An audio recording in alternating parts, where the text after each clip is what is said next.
Alola, I'm Auke of the Dutch Formula E fan site, reporting for duty. Today, I'm making a Formula E video. If you didn't know, I do work for Formula E. I run the official Dutch Formula E fan site, and I watch all the races and I report on them and do other news things for the Dutch fans in the Netherlands as well. Today in this video, I want to do two different things. The first one is make a few predictions for the entire season of Formula E, because we are starting today. Yesterday we had practice 1. I'm recording this right before practice 2 starts. So before qualifying, before race 1, I want to make some predictions for the end of the current season. Season 7 of Formula E, which is the first season we will have a world champion, because it's now an officially FIA licensed world championship. Also, I'm going to make some predictions about the first race, I suppose. I'm going to call that, again, it'll be Alexander Sims for pole position. Sims, however, will not be winning the race. Because the winner of the race is called Sam Bird. Sam Bird will win the race. Lucas de Grassi will be second, and Mitch Evans will be third, making it a double podium for Jaguar. I have 5 predictions for this first World Championship season of Formula E.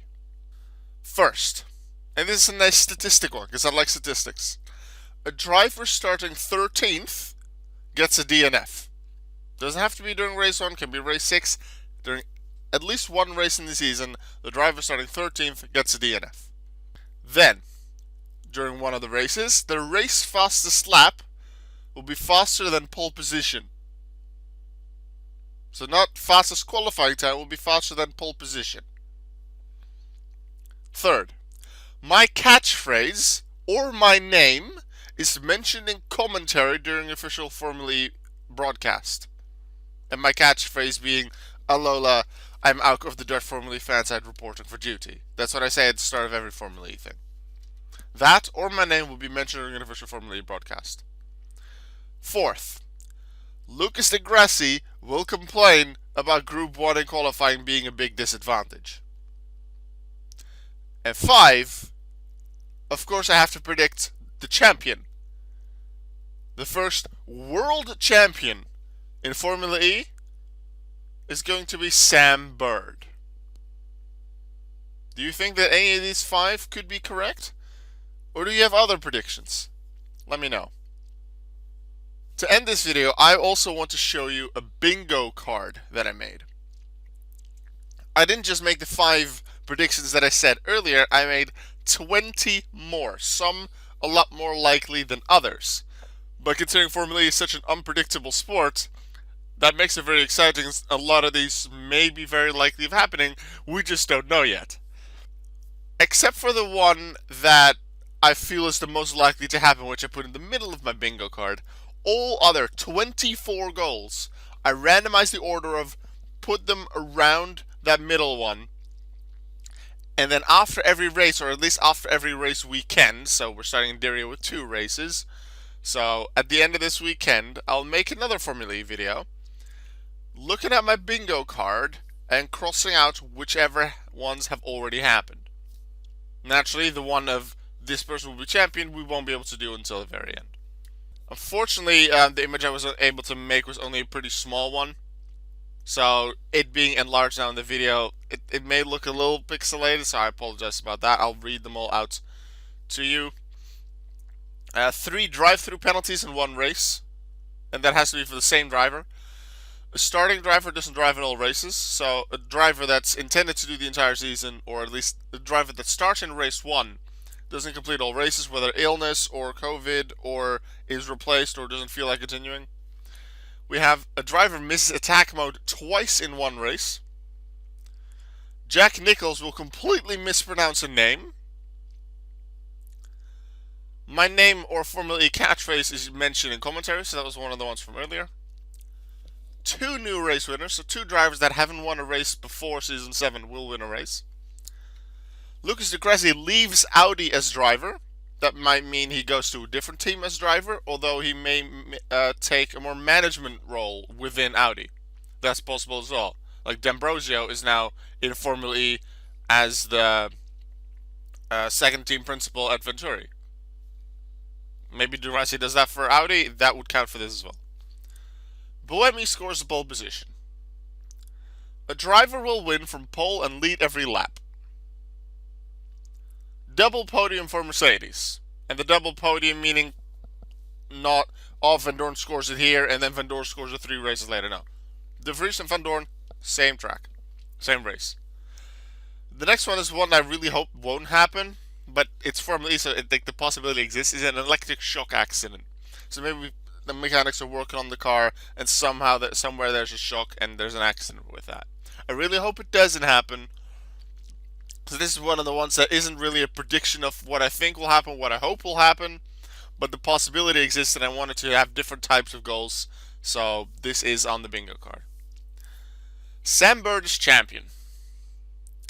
This is the one I feel is the most likely out of the 25, although I did think about some others as well. Nick Cassidy outscores Robin Freins twice. So in at least 2 races, Cassidy will score more points than Freins. If they both get no points, but Cassidy happens to be classified higher, doesn't count. Cassidy has to score higher. Gap at the top of the standings is 30 max. This one we won't be able to tell until the end of the season, but the gap between number 1 and number 2 in the driver standings, this is all about the driver standings, the gap between number 1 and number 2 will never be higher than 30. And at the end of last season, it definitely was higher than 30. It was nearly 80, I believe. Like 87 for Van Dorn and 164, whatever, for Da Costa. I'm predicting that not to happen again. Neo333 scores at least 10 points. Last season, they scored nothing. So I'm predicting they will score at least 10 points during this season. Degrassi complains about Quali Group 1. Mentioned that one earlier. Darren, the newest addition to the Formula E family. I really like her work already, so I'm excited to see her in action more. She will join commentary. Doesn't have to be for the entire season. Maybe for a race. Maybe for just half of a practice session or shakedown. But she does join commentary. A race lap is faster than pole position. 3 safety cars in 1 race. A driver starting 13th gets a DNF. NATO reaches Super Pole. That's one of the ones I feel is more likely than most others. 5 races in a row with different winners. Especially at the start of the season, I feel like this is pretty likely, but you never know. But we have had a big streak of different winners in Formula E in previous seasons. A driver starting 7th wins the race. I had the 13th gets a DNF because that's actually statistically the spot drivers most the DNF from. So I thought I'll do the lucky number 2 and say the driver starting 7th wins the race.